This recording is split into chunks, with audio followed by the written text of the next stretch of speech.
They told me I was chosen, that death was my purpose.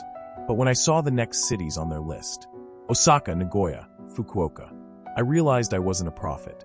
I was a loose end, so I lit the match. I carried Daisuke through the fire, and I walked away, not to be forgiven, but to make sure the world never forgets what belief can become when it's poisoned. If you're hearing this, don't save me. Just remember me as proof that even monsters can bleed. If you haven't already, make sure to follow us and tap the notification bell. We drop new content every day. Stay tuned so you never miss a story. Chapter 7. The Undoing. There is a sound a city makes after tragedy.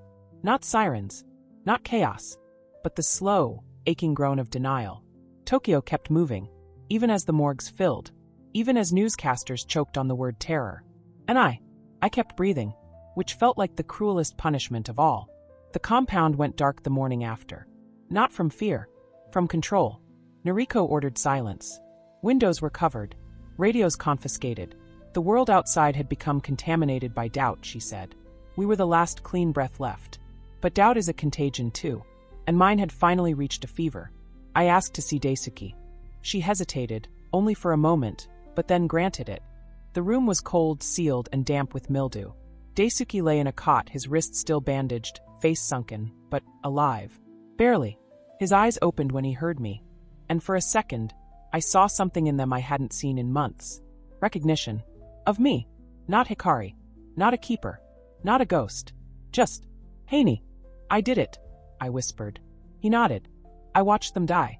Another nod. And I can't take it back. He stared at me, unmoving.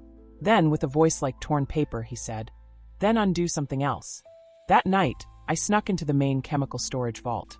The key was still in my pocket, an oversight from Noriko, or a quiet act of mercy. I didn't know what I was looking for. Redemption? A detonator? A way to erase my name from history? What I found was proof. Files. Maps. Preloaded dispersal plans for other cities. Osaka.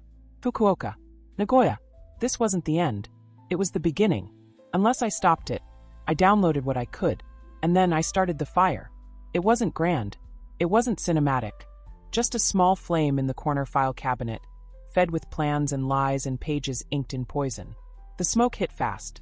Alarms didn't ring, because there were no alarms. Why would a cult prepare for its own collapse? I found Daisuke. Carried him. Down the corridor. Past the sleeping keepers. Past Noriko's shrine. She saw me. Her eyes burned with betrayal.